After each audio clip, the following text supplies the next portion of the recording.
శ్రీమాత్రే నమః. చిన్నప్పుడు కోయదొరలు సోది చెప్పేవాళ్ళు తరచుగా వస్తుండేవాళ్ళు కదా. వాళ్ళ చేత పల్లెటూరులో అయితే ఇది బాగా అనుభవంలో ఉంటుంది. సోది చెప్పించుకునేవాళ్ళు. సోది చెబుతామమ్మ సోది చెబుతాం, ఉన్నది ఉన్నట్టు చెబుతాం అని చెప్పి అనేవారు కదా వాళ్ళు. అప్పుడు పిలిపించి కూర్చోపెట్టి సోది చెప్పించుకునేవాళ్ళు. అలాగే కోయిదొరల దగ్గర కూడా ఏం జరగబోతోంది, వాళ్ళకి ఏవైనా నరదృష్టి ఏవైనా ఉంది అంటే అవి తీయించుకోవటం, ఇవన్నీ చేసేవారు. వాళ్ళు ఏం చెబితే అవి జరిగేవి. వాళ్ళు నోటంబడి ఎప్పుడు చూడండి అంబ పలుకు జగదంబ పలుకు అనేవారు ఈ సోదమ్మలు కూడా. ఈ కోయిదర్లు కూడా ఎప్పుడు అమ్మవారినే స్మరణ చేస్తూ ఉండేవారు. వాళ్ళు ఏదైనా ప్రశ్న అడిగాము అని అనుకోండి, సమాధానం చెప్పేటప్పుడు ఇంకా నాకు అమ్మ చెప్పలేదు, అమ్మ చెబితే అమ్మ ఆనతిస్తే అప్పుడు మీకు చెప్తాము అంటారు కొంతమంది కోయిదర్లు. అంటే వీళ్ళు కనెక్షన్ ఎక్కడ పెట్టుకున్నారు? ప్రకృతితో పెట్టుకున్నారు. ప్రకృతిని అమ్మవారిగా భావించేవాళ్ళు కాబట్టి ఎప్పుడైనా సరే ప్రకృతితో ఎవరైతే కనెక్షన్ పెట్టుకుంటారో వాళ్ళ జీవితము బాగుంటుంది, వాళ్ళు ఏదంటే అది నిజం అవుతుంది అనమాట. ప్రకృతితో కనెక్షన్ పెంచుకోవటం అంటే అర్థం ఏంటి? మనం ప్రకృతికి ఏ విఘాతాన్ని కలిగించకపోవటం అనమాట. అది ప్రకృతితో కనెక్షన్ పెంచుకోవటం అంటే. ఎప్పుడు ప్రకృతిని ఆరాధిస్తూ ఉండడం. ప్రకృతిని ఆరాధించడం అంటే అమ్మవారిని ఆరాధించినట్లే. అలా ప్రకృతితో కనెక్షన్ పెట్టుకుంటే జీవితం ఎలా ఉంటుంది అనడానికి ఇప్పుడు మనం తెలుసుకోబోయే ఒక ఆయన జీవితమే ఉదాహరణ అనమాట. అమ్మవారు పలికేవారు ఆయనకి. ఇప్పుడంటే కోయిదర్లు సోదెములు మన జనాల్లో కూడా వచ్చేసారు కాబట్టి వాళ్ళకి కూడా తెలివి పెరిగిపోయి వాళ్ళు కూడా ప్రకృతితో కనెక్షన్ ని దాదాపుగా తెంచేసుకున్నారు. కానీ అప్పుడు వాళ్ళు ఇంకా వస్తున్నారేమో అని చెప్పి ఇంకా వాళ్ళ దగ్గర సోదులు చెప్పించుకోవటము, కోయిదర్ల దగ్గర ప్రశ్నలు చెప్పించుకోవటము కొంతమంది చేస్తూ ఉంటారు. ఇప్పుడు అందరూ అలా చెప్పేవి నిజం అవటం లేదు. ఎక్కడో కోటికో నూటికో ఉంటారు అలాంటి వాళ్ళు. సరే, ఇప్పుడు మనం చెప్పుకున్న ఈయన కూడా ప్రకృతితో కనెక్షన్ ని పెంచుకున్నారు. అందుకే అమ్మవారు పలికారు. ఆయనే సంత్ సేవాలాల్. 1739వ సంవత్సరం ఫిబ్రవరి 15వ తారీఖున జన్మించారు. ఈయనకి సేవాలాల్ అని పేరు పెట్టింది ఎవరో తెలుసా? భవానీ మాత పేరు పెట్టారు. వీళ్ళ అమ్మగారి పేరు ధర్మిడీదేవి, నాన్నగారేమో భీమానాయక్. వీళ్ళిద్దరూ కూడా భవానీ మాతని ఉపాసన చేసేవారు, ప్రకృతిని ప్రేమించేవారు అనమాట.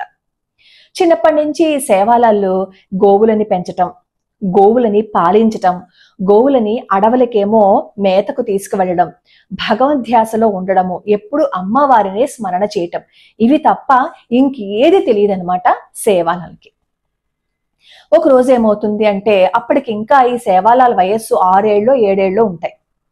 అందరితో పాటుగా గోవుల్ని అడవులకి తీసుకెళ్లారనమాట. వెళ్ళేటప్పుడు చెద్ది మూటలు కట్టుకుంటారు కదా, అలాగే కట్టుకున్నారు. వాళ్ళు కింద పెడితే మరి చీమలు అవన్నీ తినేస్తాయి కానీ చెట్లు కట్టేవారు. అలా చెట్టు కట్టినప్పుడు ఒకసారి ఏమవుతుంది అంటే కోతులు వచ్చేసి వాళ్ళు తీసుకున్న ఈ చెద్ది మూటలన్నింటినీ విప్పేసి తినేస్తాయి. పాప ఏమో ఆవులన్నీ మేపుకుని వచ్చి తిందామని చూస్తే అందులో ఉండవు. ఆకలి వేసేస్తుంది అనమాట వీళ్ళందరికీ. అప్పుడు ఈ సేవాలాల్ ఏం చేశారు అంటే మీరందరూ ఆకులు తెచ్చుకోండి అని చెప్పి ఆకుల్లో మట్టి వేసి భవానీ మాతను తలుచుకుని విభూతినేమో దాని మీద జల్లుతారు. విచిత్రంగా ఆ మట్టి రాసులన్నీ కూడా ఆహారం అయిపోతుంది. అలాగే అందరూ చెద్ది మూటలు తెచ్చుకునేవారు కానీ ఈ సంత్ సేవాలాల్ మాత్రం ఎప్పుడు చెద్ది మూట తెచ్చుకునేవారు కాదు. ఆయన అడవికి అలాగే వచ్చేసి మట్టితో రొట్టెలు చేసి దాన్ని కాల్చేవారు. అవి నిజమైన రొట్టెలుగానే అయిపోయేవి. అప్పుడు అక్కడ ఆకలి వేసిన వాళ్ళకి పెట్టేవారు, ఆయన కూడా దాన్ని ఆహారంగా తీసుకునేవారు అనమాట. ఆయన జీవితం ఎప్పుడు పరుల కోసం మాత్రమే ఆలోచించేవారు. ఈయనకి ఇన్ని మహిమలున్నా అమ్మవారు పలికిన ఆ మహిమలని ఎప్పుడు తన కోసం ఎప్పుడు ఉపయోగించుకోలేదు. ఆయన ఎప్పుడు పరుల కోసం మాత్రమే ఆయన ఈ మహిమలేమైనా ఉపయోగించేవారు. అయితే ఈయన బంజారాల జీవితంలో ఒక అద్భుతాన్ని తీసుకొచ్చారు. బంజారాలకి ఒక లిపి అంటూ లేదు. అలాంటి బంజారాల లిపికి ఒక రూపాన్ని తీసుకొచ్చారు అంటే అది సంత్ సేవాలాల్ వల్లే అన్నమాట. అప్పట్లో బంజారాలు ఏం చేసేవారు అంటే వాళ్ళ కులదేవతకి బలులు ఇచ్చేవారు అనమాట. కానీ అలా బలులు ఇవ్వటం ఈ సంత్ సేవాలాలకి అస్సలు ఇష్టం ఉండేది కాదు. ఒక రోజు చెప్తారు, మీరు బలులు ఇచ్చే మాట అయితే నేను ఒప్పుకోను, అమ్మవారు బలే కోరుకునేటట్టయితే నన్ను బలి ఇవ్వండి, అమ్మవారికి బలి కోరుకోవటమే ఇష్టమైతే నన్ను బలి ఇచ్చేయండి అని చెప్పి ఈ తన తలకాయని తీసుకువెళ్ళి అమ్మవారి పాదాల దగ్గర పెడతారు. పెట్టి ఇప్పుడు నన్ను బలి ఇచ్చేసేయండి అని చెప్పి అమ్మవారితో అంటారు. నీకు బలే కదా కావాలని అంటున్నావు, నీకు అదే కావాలి అని అనుకుంటే నన్ను బలి తీసుకో అని చెప్పి ఆయన అమ్మవారిని వేడుకుంటారనమాట. అప్పుడు అమ్మవారు ప్రత్యక్షమై అక్కడ ఉన్న వాళ్ళందరికీ చెప్తారు, ఇతని నాయకత్వంలో మీరు నడవండి, మీ జీవితం చాలా బాగుంటుంది అని చెప్పి అమ్మవారు చెప్తారనమాట. ప్రతి క్షణం భవానీ మాత ఈ సంత్ సేవాలాలకి పలికేవారు. అప్పుడు మనం ఏమనుకుంటాం, ఓహో ఎప్పుడు భగవద్ ఆరాధనలో మాత్రమే ఉండేవారనమాట. ఎందుకంటే మన వాళ్ళందరూ అనేది ఏంటంటే భగవంతుణ్ణి పూజిస్తే ఇంకా దేశం కోసం ఆలోచించకూడదు అనమాట. ఎందుకంటే మనం ఆధ్యాత్మికంగా వెళ్తున్నప్పుడు దేశం కోసము, దేశంలో జరుగుతున్న విషయాల గురించి మాట్లాడకూడదు అనేది మన వాళ్ళ అభిప్రాయం. ఇప్పటికీ అలాగే ఉంటుంది. నేను ఎప్పుడైనా సరే దేశ నాయకుల గురించి, దేశం గురించి మాట్లాడితే పాలిటిక్స్ ఎందుకండి అని అడుగుతారు. మరి ఈ సంత్ సేవాలాలకి అమ్మవారే పలికేవారు. ఈయన కూడా దేశం కోసం ఎంత త్యాగం చేశారో తెలుసుకుంటే అప్పుడు ఇంకొక మాట, ఇంకొకసారి ఎప్పుడు ఆధ్యాత్మికంగానే మాట్లాడండి అని ఎవరు అనరు.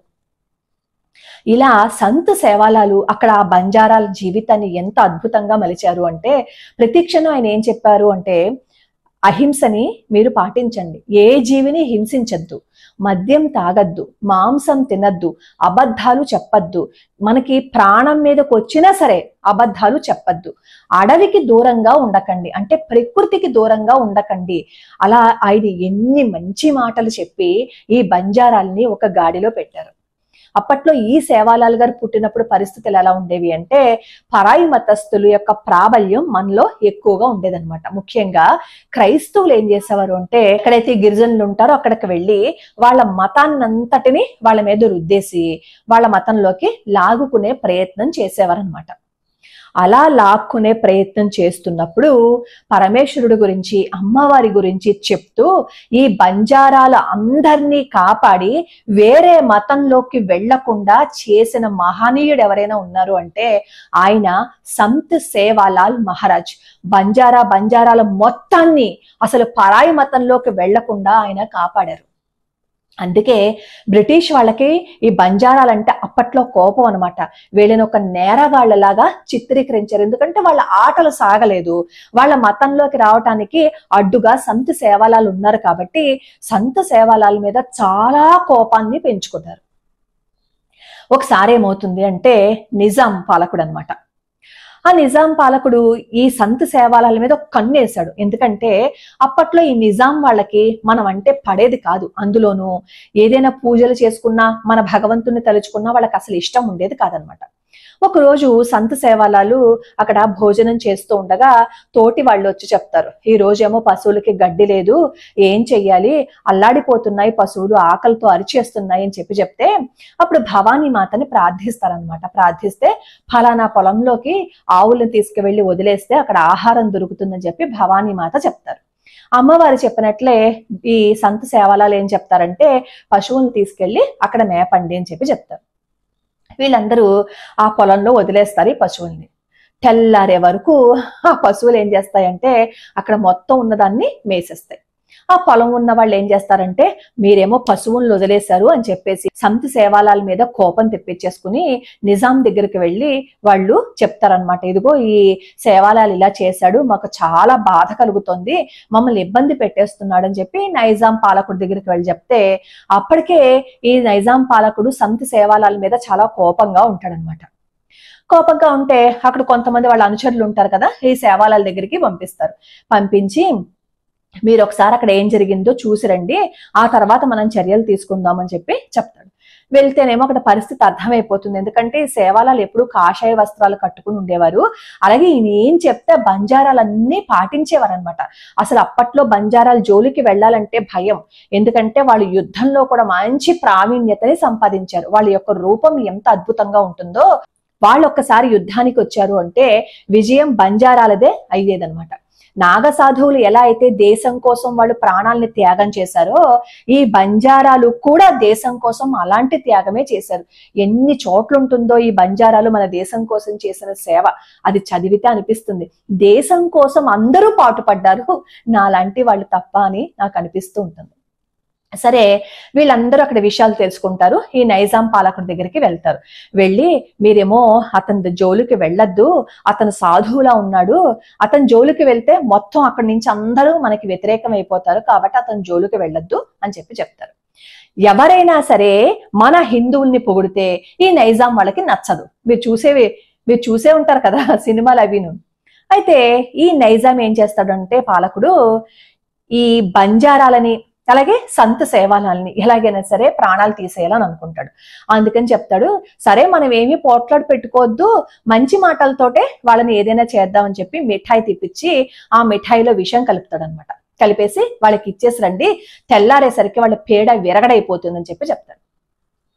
సరే చందూలాల్ అనే అతనేమో ఆ మిఠాయిని తీసుకొచ్చి సేవాలాలకి ఇస్తారు. సేవాలాలకి అనుమానం వస్తుంది, ఆయన భగవంతుని ఉపాసన చేసేవారు, ధర్మాన్ని కాపాడేవారు, ప్రకృతితో సంబంధం పెట్టుకునేవారు కదా, ఆయనకి తెలియకపోతే ఇంకెవరికి తెలుస్తుంది చెప్పండి.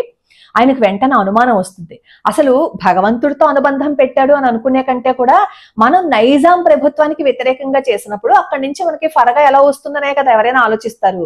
అదే లాజిక్ ని ఆయన అక్కడ ఆలోచించి ఎందుకు పంపించుంటాడు ఇలాగా, ఏదో మతలబ్ ఉంది అని అమ్మవారిని ప్రార్థిస్తారు. ప్రార్థిస్తే అమ్మవారు మళ్ళీ చెప్తారు, విభూతిని దాని మీద వెయ్యి అని. వేసిన తర్వాత ఆ మిఠాయిలు వాళ్ళందరూ తింటారు. తెల్లారి పనులు మామూలుగానే చేసుకుంటారు. ఈ లోపు ఈ నైజాం పాలకుడు ఏం చేస్తాడంటే వాళ్ళందరూ ఏమైపోయారు, చచ్చారా బతికారా చూసి రమ్మని చెప్పి చెప్తాడు అనమాట. వెళ్ళేసరికి అందరూ చక్కగా పనులు చేసుకుంటారు. చేసుకుంటే ఈ మాట వచ్చి నైజాం పాలకుడితో చెప్తే, అదేంటి అక్కడ అందరూ చనిపోవాలి కదా, నేను విషం పెట్టాను కదా అని అప్పుడు చెప్తాడనమాట. అప్పుడు అర్థం అవుతుంది, ఈ యోగి దగ్గరికి వెళ్తే మనకి నష్టమే జరుగుతుంది, మనం అతని దగ్గరికి వెళ్ళకూడదు అని. ఎంత వెళ్ళకూడదు అని మనసులో ఉన్నా ఎలా అయినా సరే మనల్ని బాధ పెట్టాలి అనేది వాళ్ళది రక్తంలో జీర్ణించుకుపోయింది కదా, అందుకే కదా మన దేశం మీద పడి దొబ్బి తిన్నారు వాళ్ళందరూ. అయినా సరే మనం నైజాం పాలకుల్ని చాలా గొప్ప వాళ్ళుగా కీర్తించేస్తాం. సోకాల్ సెక్యులర్ మేధావులు నైజాం ప్రభువులను ఎంతగా పొగిడేస్తూ ఉంటారో, వాళ్ళు మనకి ఎంత హాని చేసినా గాని వాళ్ళనే మనం పొగుడుతాం. సరే ఇలా రోజులు గడుస్తున్నాయి. అక్కడ ఒకసారి మసూచి వస్తుందన్నమాట, ప్లేగ్, ఇలా ఎన్నో వ్యాధులు వస్తాయి. ఆ వ్యాధులన్నింటినీ ఆయన దూరంగా పెడతారు. అసలు ఈయనున్న పరిసర ప్రాంతాల్లో ఎవరికి వ్యాధులు గాని జబ్బులు గాని వచ్చేవి కాదు. అంత మహిమాన్వితుడు ఈ సేవాలాల్ అన్నమాట. ఒకసారి ఏమవుతుందంటే మాహుర్య ఏకవీరికాదేవి అక్కడ ఆలయాలని ధ్వంసం చేయాలనుకుంటాడు ఈ నైజాం పాలకుడు. అక్కడ మహంత్ ఏం చేస్తారు అంటే సేవాలాల దగ్గరకు వచ్చి చెప్పుకుంటారు, ఇదిగో మా మీద యుద్ధాన్ని ప్రకటించారు, దేవాలయాలన్నింటినీ పడగొట్టేయాలని అనుకుంటున్నారు అంటే అప్పుడు సేవాలాలు కబురు పంపిస్తాడు నైజాం ప్రభుకి. ఏమనంటే, ఒకసారి నువ్వు దెబ్బతిన్నావు, నేనేంటో నీకు తెలిసింది, ఇంకొకసారి గనక దేవాలయాల జోలికి వచ్చావు అంటే ఏమైపోతావో జాగ్రత్త అని చెప్పి సేవాలాలేమో అతన్ని చాలా గట్టిగా వార్న్ చేస్తారు. అప్పుడు భయపడతాడు అనమాట. ఎందుకంటే ఆల్రెడీ ఎన్నో సార్లు ఈ సంత్ సేవాలాలు చేసిన మహిమలని కళ్ళతో చూసినవాడు.